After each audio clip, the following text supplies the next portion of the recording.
Apa akibatnya jika kita salah memilih pasangan hidup? Harus diperhatikan baik-baik, karena pasangan hidup kita adalah orang yang akan menemani kita menghabiskan sisa-sisa umur kita di dunia yang fana ini. Kenapa harus diperhatikan baik-baik? Karena pasangan hidup kita akan banyak mempengaruhi aspek-aspek kehidupan kita. So, simak sampai selesai, jangan sampai gagal paham. Yang pertama, pasangan hidup kita ini akan mempengaruhi kita atau berpengaruh pada kebahagiaan kita. Jika kita memilih pasangan hidup yang tepat, maka tentunya hidup kita akan dipenuhi dengan kebahagiaan. Tetapi jika kita memilih pasangan hidup yang salah, maka tentunya kehidupan kita akan diselimuti dengan kegalauan. Yang kedua, pasangan hidup kita ini akan mempengaruhi kehidupan kita dari segi mental dan emosional.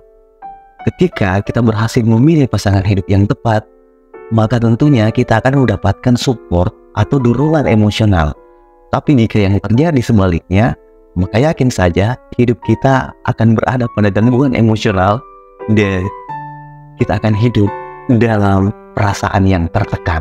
Yang ketiga adalah kesehatan fisik. Tidak bisa dipungkiri bahwa baiknya hubungan kita atau baiknya pasangan kita akan mempengaruhi pada baiknya pula kesehatan kita. Karena kesehatan kita seperti yang mungkin sering kita dengarkan berawal dari pikiran. Ketika semuanya baik-baik saja, maka ini akan mempengaruhi baiknya tubuh kita, baiknya fisik kita. Tapi sebaliknya, jika kita gagal memilih atau jika kita salah memilih, maka yakin saja kesehatan fisik kita pun akan terganggu. Yang keempat adalah karir. Jika kita tepat dalam memilih pasangan, maka pasangan kita akan mensupport kita, akan membantu kita di dalam mencapai mimpi-mimpi kita, dalam menaiki anak tangga kesuksesan dalam karir kita. Karena dia tahu betul bahwa kita tidak boleh memporsir waktu kita sebanyak-banyaknya untuk satu hal, tapi kita harus mampu mengatur waktu kita di berbagai aspek kehidupan. Pasangan yang ideal tentunya sadar akan itu. Yang keenam adalah pertumbuhan pribadi. Namanya hidup di dunia ini, kita harus juga memperhatikan pertumbuhan pribadi kita. Pertumbuhan pribadi maksudnya di sini adalah karakter kita, kemudian skill-skill kita, dan hal-hal yang berkenaan dengan meningkatnya kapasitas pribadi kita. Nah, jika kita berhasil memilih pasangan yang tepat, maka pasangan kita tentunya akan mensupport kita bagaimana kita mengembangkan diri kita, bagaimana kita menumbuh kembangkan segala sesuatu yang ada di dalam diri kita. Yang salah pilih agar semuanya berjalan baik-baik saja.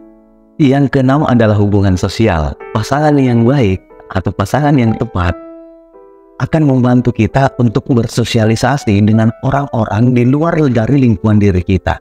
Manusia adalah makhluk sosial. Maka pasangan yang tepat tidak akan menjadikan rumah tangga kita sebagai penjara. Diingat nih, banyak yang gagal di sini dan banyak yang salah paham. Banyak yang berpikir dengan fokus berkeluarga maka kita akan menghindar atau mengabaikan dunia luar. Tidak seperti itu. Bagaimanapun juga kita ini makhluk sosial, kita butuh waktu bersosialisasi, nongkrong dengan teman-teman misalnya, ataupun membuka kesempatan atau membuka peluang baru, berkawan dengan orang-orang yang baru. Jangan sampai menjadikan kita terpenjara. Yang ketujuh, pasangan hidup kita ini akan mempengaruhi masa depan kita. Madrasah pertama bagi anak-anaknya adalah ilmunya. Dan sekolah atau tempat belajar pertama kali ini adalah dalam lingkungan keluarganya. Maka pastikan semuanya tengah dipersiapkan. Maksud saya, ilmu dan hal-hal yang berkaitan dengan kapasitas untuk meningkatkan kemampuan kita menyiapkan generasi muda bangsa Indonesia di masa depan. Yang ketujuh adalah keselarasan antara nilai dan tujuan. Memang tidak semuanya keputusan itu menjadi sesuatu yang baik-baik saja ketika kita membahasnya, ketika kita membicarakannya. Namun kita memiliki nilai dan keselarasan dalam tujuan. Jika kita memiliki itu, maka ini akan membantu kita untuk saling mengerti, saling mensupport.